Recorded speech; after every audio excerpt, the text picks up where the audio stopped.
As discussed in the introduction, this module is going to walk you through how to develop and utilize a group in Schoology for student groups for extracurricular activities, whether they're sports or clubs or any other organization, no matter how loose or defined, that you're working with students outside of your instructional area, so outside of the courses that you would have developed in Schoology. So what we're going to do first, just for purposes of today, I am going to develop a group for a Student National History Day organization. Unfortunately, we don't have one at the high school, but this will allow me some opportunities to kind of get back into my social studies roots and nerd out a little bit. Not that we're doing too much content-y stuff today. So basically, no matter what you're doing, you have the opportunity to create a group that'll streamline so much for your workflow, for dates, for information for the parents, all that good stuff. So the first thing we're going to do is, once you're signed into Schoology, you're going to go Groups, and you're going to create a group. And we're just going to do William Penn High School National History Day. And this is a student group for William Penn High School NHD activities and projects. Great.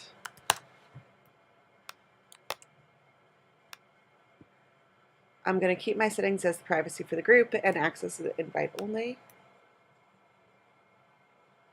Okay, so now I have my group. You'll see I'm the one lonely little member over here. First things first that I always do is edit my picture, so I need to go out and get a picture. So I have National History Day. You can use the generic logo. I'm going to use this year's theme, so I'm going to save image as NHD 2017. Great. Save that. Come over here, edit picture.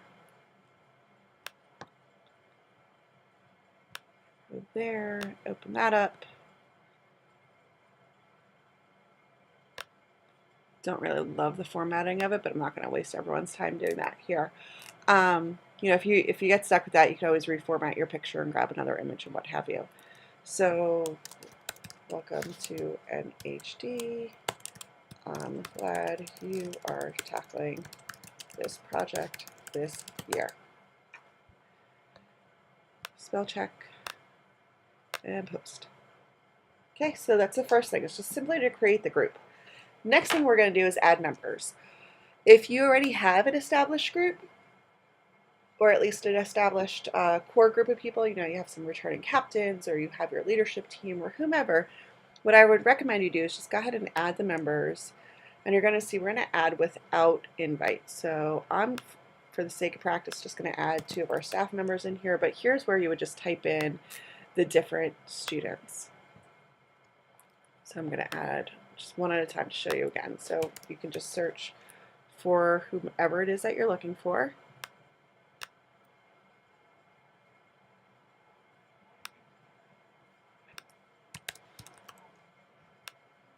I'm going to add her. For some reason that didn't take. There we go. So now I have 3 members. Okay, and you can see each of them is in there.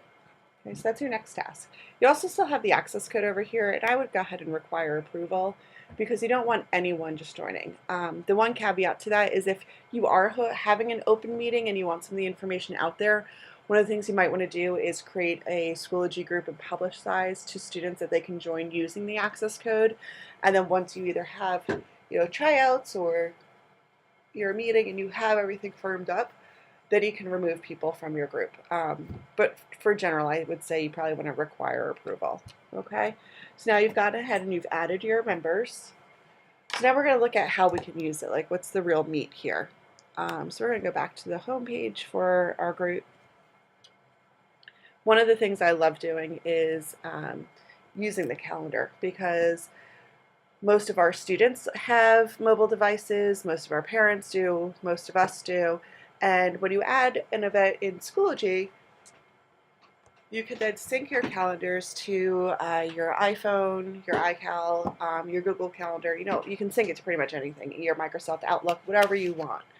We're not going to go through that today, but if you want resources on that, I'll be sure to include materials in the folder to external resources for that. So first thing, we're just going to add an event. So National History Day, we don't have the state date set up yet, firmed up. They're still looking for their venue, and William Penn is on the short list. We're going to look at June 11th, and it ends June 15th. Oh, sorry.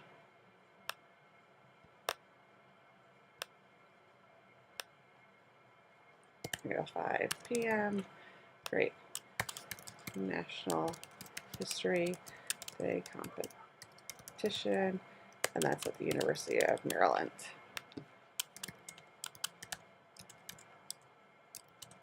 Are qualifying groups. Would help if I could spell today.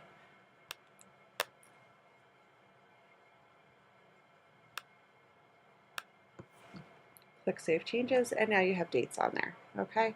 But maybe you wanted to add other events, you know, so maybe next week you might have, well, let's not do Friday because we don't have meetings on Fridays. That would be silly. Maybe you're going to have a meeting. Room N105, my very first classroom, and we will meet to discuss upcoming deadlines and review your winter break progress. Great. You can make events for specific groups. So if you have someone coming up on Wednesday, you want to have play practice, because one of the cool things about National History Day is students can submit all sorts of stuff, websites, they can do plays, they can do papers, exhibits, whatever. Play practice, so let's do MLK Junior play rehearsal. Full rehearsal, no costumes. Great, all that a day. You can see you have all different events in there, so different people know, you know, what they're responsible for. So that's simply how you would add dates to your calendar. The next thing we're going to look is adding resources. So we're going to go down here. And the same as you can in your courses, you can make all sorts of resources. So for right now, what I'm going to do is add a link, but I'm going to go here.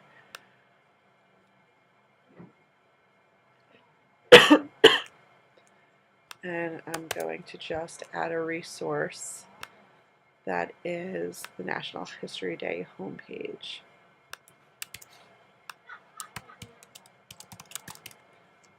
Okay.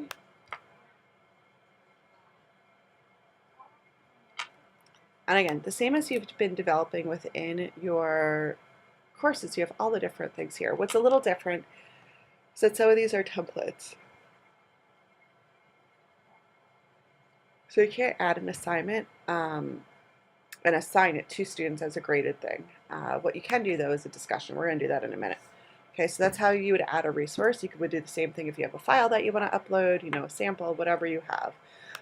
You could add a folder and put, you know, exemplar scripts for students that are doing the plays. And you could have all different things in here. So do add folder, exemplar, written papers. You know, you could do a folder that for websites, whatever you want to have exemplars for. All right. One of the other things you can do is also use your media albums. So your media albums you can use in a variety of ways. For example, you might want to have end of the year banquet.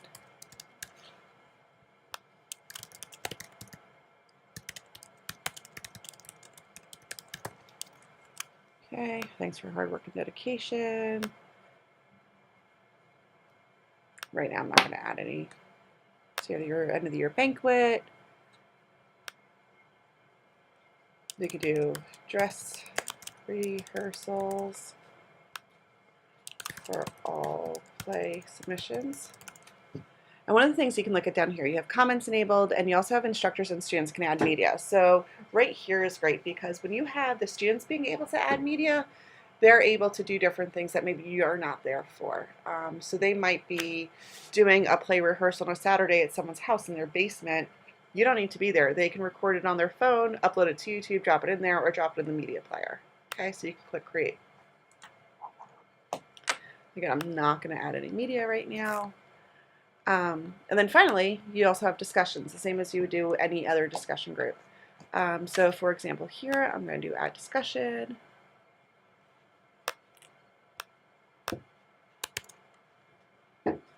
This is the theme narrative here, and then it gives a ton of different sample topics. Okay, so my discussion, I'm going to say pick a topic for your project. This year's National History Day theme is taking a stand in history. Look over this document and write and pick your initial project idea. Respond to a peer's idea, at least one probative question about their topic. Okay, so look over this document. I'm going to go ahead and link there. Okay. I'm going to create. And there we go. You have your topic for discussions. So again, if we just go back to the home page, this is a very quick introduction to how to use Schoology groups for your extracurricular activities. But today we did cover how to create a group, how to add members to your group without setting an invite so that they automatically populate in the group, how to add dates to your calendar, how to add resources, how to use media albums, and how to post a discussion thread. You're now going to have the opportunity to make your own group and then submit screenshots of each of those tasks within an assignment in this module to earn credit for this module. If you need any assistance, please do feel free to reach out to me or your building tech coordinator for support, as well as Tara Amsterdam or Jen Ashby. Thanks and have a great day.